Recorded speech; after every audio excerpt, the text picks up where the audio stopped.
নমস্কার, অনেক অনেক শুভেচ্ছা দিয়ে শুরু করছি সেরাম অ্যানালিসিস সেন্টারের থেকে।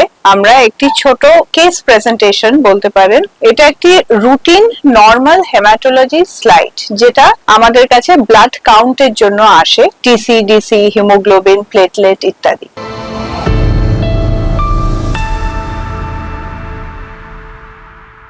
তো এক্ষেত্রে একটা প্রবলেম যেটা খুব কমনলি হয় সেটা হচ্ছে যে প্লেটলেট কাউন্ট। প্লেটলেটস তো ইলেকট্রিক্যাল ইম্পেডেন্স মেথডে দেখা হয়, এবং ইউজুয়ালি আমরা ইলেকট্রিক কাউন্টারে, যেগুলো ব্লাড কাউন্টার থাকে 3 পার্ট বা 5 পার্ট, সেখানে আমরা ব্লাডটিকে রান করিয়ে হেমাটোলজি কাউন্টার যে কাউন্টস গুলো দেয় সেগুলো অনেক ক্ষেত্রেই ইন্টারফেস করে ডিরেক্টলি টাইপিস্টের সেকশনে চলে যায়, কম্পিউটারে চলে যায় এবং টাইপ সেকশনে হয়ে টাইপ হয়ে যায়। কিন্তু এক্ষেত্রে একটা খুব বড় সমস্যা দেখা দিতে পারে প্লেটলেট কাউন্ট নিয়ে। এই যে ছোট ছোট স্ক্যাটার্ড প্লেটলেট গুলো আছে, ইউজুয়ালি কাউন্টার কিন্তু এইগুলোকেই কাউন্ট করে, কিন্তু এই যে বড় বড় আমরা দেখতে পাচ্ছি এখানে ক্লাম্পস হয়ে পড়ে আছে, থোকা থোকা ক্লাম্পস হয়ে পড়ে আছে, সেগুলো কিন্তু কাউন্টার কাউন্ট করে না। যার ফলে এই যে ব্লাডটি যখন আমরা এটাকে চালিয়েছিলাম কাউন্টারে, তখন হেমাটোলজি কাউন্টার কিন্তু এর লো প্লেটলেট কাউন্ট দিয়েছিল, অথচ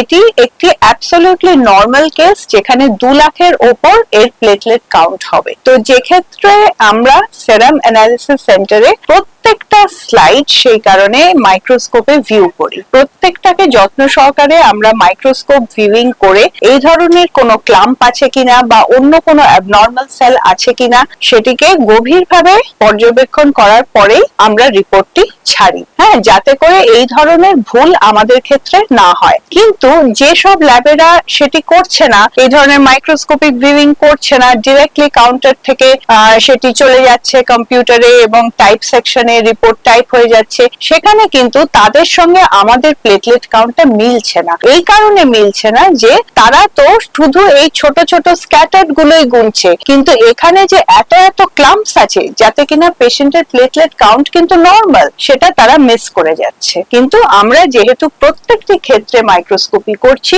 সেহেতু আমাদের ক্ষেত্রে এই মিসটা হচ্ছে না। আশা করছি আপনাদের এতে কিছু হলেও একটু নলেজ বাড়বে এবং আপনারা আমাদেরকে সমানভাবে সাপোর্ট করতে থাকবেন, যেহেতু আমরা এখানে খুবই কেয়ার নিয়ে যত্ন সহকারে প্রত্যেকটা কেস দেখছি। Thank you.